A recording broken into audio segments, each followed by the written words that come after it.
Greetings everyone and welcome back to 365 Days of Prog. Today we're gonna be reviewing the album Effort by the band IQ. Hi, my name's Naomi.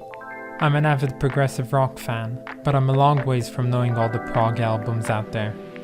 But this year, I'm gonna give it a try. This is 365 Days of Prog.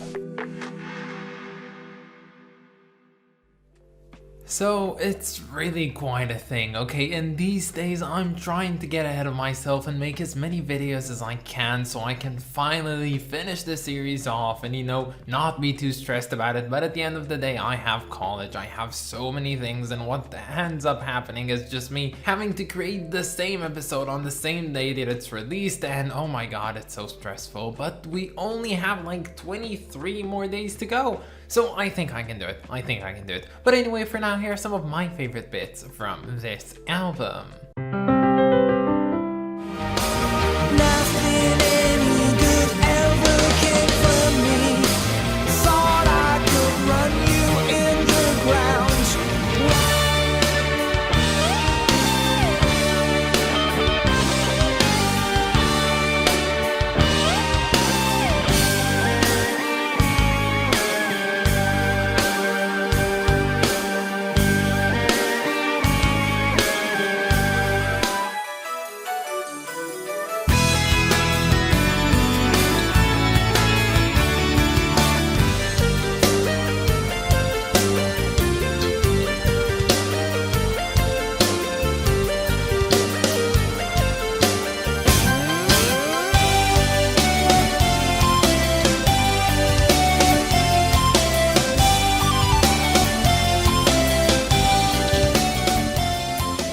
So much like I was taught by the band Griffin on their album Red Queen to Griffin 3, is that lament can sometimes be a good thing. And today what we're lamenting is nothing other than the fact that this year we unfortunately have not gotten around to listen to The Road of Bones by IQ. We have two albums of theirs on the list, of course the album we're reviewing today, Ever, and another album which we reviewed in the past, which is The Seventh House, which they both are really good albums, but as I take it, none of them really match up to their magnum opus, The Road of Bones. But as I said, lament is not always a bad thing, and in this case I think to myself that, well, maybe we didn't get around to listening to that one this year, but 2022 is almost over and next year I can listen to whatever I want, so The Road of Bones will be one of the first albums I'll visit in 2023. Despite all that, today's album is one that I've been looking forward to quite anxiously. You see, I've already listened to The Seventh House by IQ and I think that it is a good album.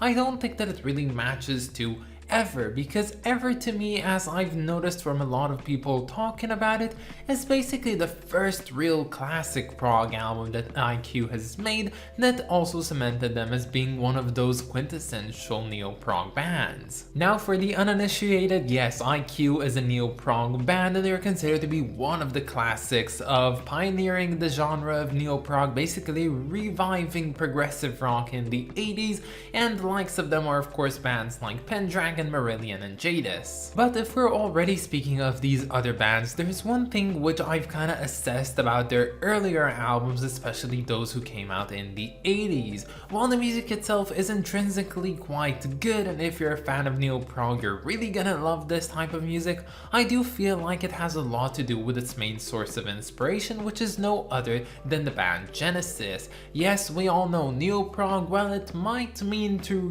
recapture the same essence of sound that was created back with the greats of the 70s in progressive rock. What it actually meant was just kinda copying Genesis but not doing this too obviously, and we saw Marillion doing this and then we saw other bands doing it as well. And I feel like a lot of albums in that 80s period of neo-prog have definitely tried to capture some of that Genesis sound, but to me I feel what separates today's album Ever is the fact that it really doesn't feel like an album album that tries to copy something from the past, but instead it is a unit of itself. It is the modern interpretation of prog, and it's definitely something quite out there. Now, I am sort of praising IQ for their ingenuity on here, but it's not like this is one of their first albums. This is the 5th album in their discography, but it came out 12 years after the band has grouped together and 10 years after the release of their debut, so they've definitely had a lot of time to think things over and to evolve their sound.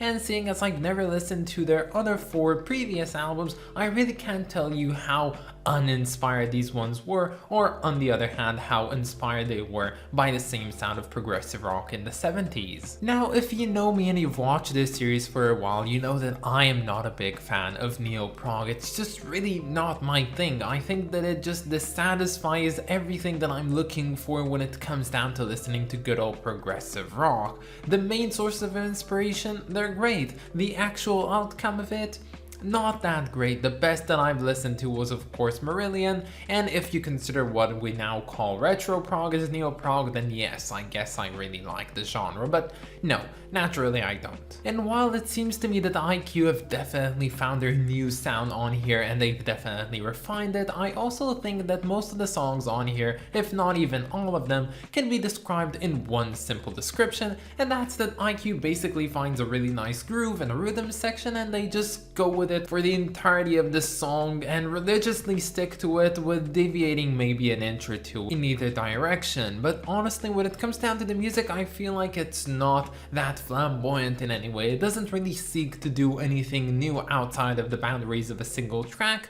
and to me that's just really not that my thing. But at the same time, I do think that this album is really top notch in the level of its production and the songwriting in a way, so I guess I can objectively appreciate it at least. But when it comes down to it, I think that this is an album which I can only take in small bits, and when I say small bits, I don't even mean the tracks themselves. I think like only pieces of tracks are things that I can really get into with this album, and well, that's not a really good sign for me. So this album opens up with a track called The Darkest Hour, which as far as I'm concerned, a really popular track when it comes down to IQ fans.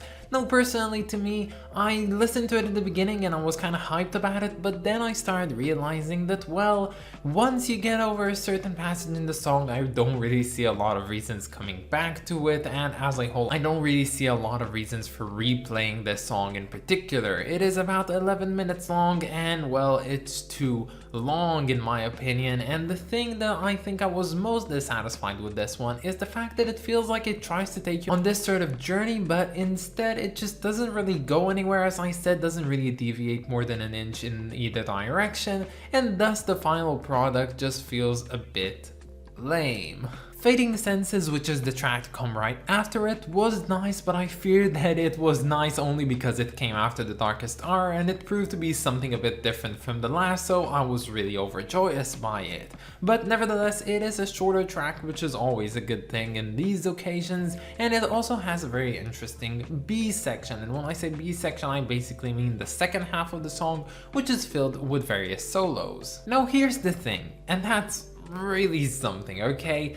The solos. I like the solos, as I call them, and what I mean by saying the solos is basically that IQ never really goes for this, like, you know, 1 minute long guitar solo, which is very stretched out and fleshed out and, you know, well realized, but instead they just go for these really short, maybe 2-bar, 3-bar, 4-bar pieces of the keyboards or the guitar doing something really impressive, and they just zigzag from one another or different sounds, and they call that like the solo section of a song. And while it is very much invigorating and I really like how it sounds, I don't think that it's a nice approach to the whole idea of giving an instrument its moment to shine, because honestly to me it just seems like a way of attention seeking in a way, and inside of a song it is nice once, maybe twice, but then it just kinda gets boring. Now the next track is called Out of Nowhere, and at first it felt to me like the low point of this album, but when I finally got to the final track of Came Down, I realized that that that was definitely the low point of this album,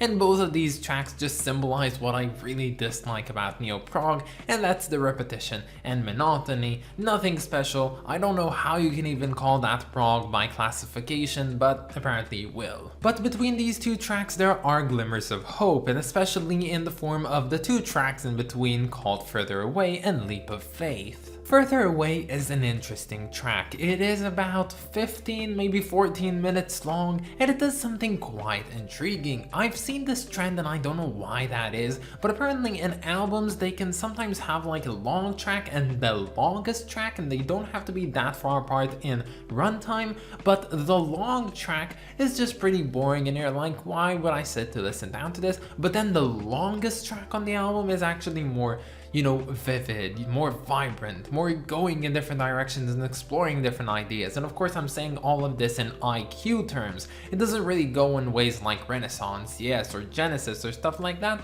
but it definitely tries, and I like that. But with that being said, it definitely wasn't my favorite track from the album. My actual favorite track from the album is the one that I've not mentioned quite yet, and that's of course Leap of Faith. Now this one is not my favorite by a long shot. I think it's just one of those very arbitrary picks that I have. And well, when it comes down to it, yes, it does have one of those solos section that I was talking about, and honestly it was pretty fun, so I guess that's something. But in all, I think that this track, despite being nice in a way, just cemented the idea that, well, maybe neo-prog and I is just a relationship of a lost cause. So I feel like I must emphasize this and say it yet again. So to all of you neo-prog lovers and IQ lovers out there in the audience, and yes, I'm even talking to you, Wrist of Kings, I do believe that you like this band. I personally don't. I don't think I'll be really incorporating a lot of neo-prog in next year's album's review, but as it stands, I do still feel like I need to listen to The Road of Bones just because it's such a classic in many ways. So I'll be doing that, but I think, as I said, my relationship with neo-prog is just too far out.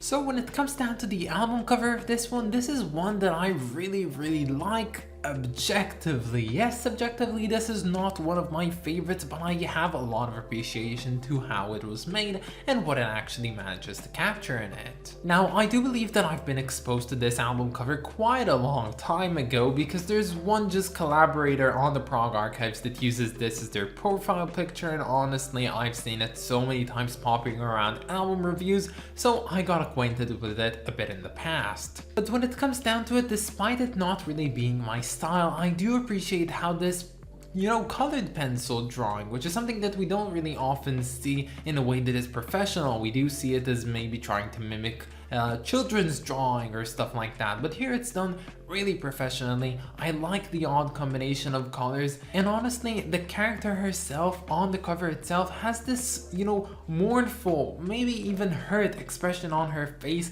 and it's captured so vividly on here, and I really do like it. I think that the only downside to this one has to be the text. The IQ logo is fine, but the ever is just so outdated, and I don't like it. It makes me cringe. But when it comes down to it, I think that this one is not a bad album, and I will put a lot of objectivity into my rating of this one when I give it a rating of 7 out of 10. But that's about it, guys. I hope that you enjoyed this video, and stay tuned for tomorrow because we're going to be listening to Deconstruction by the Devin Townsend Project.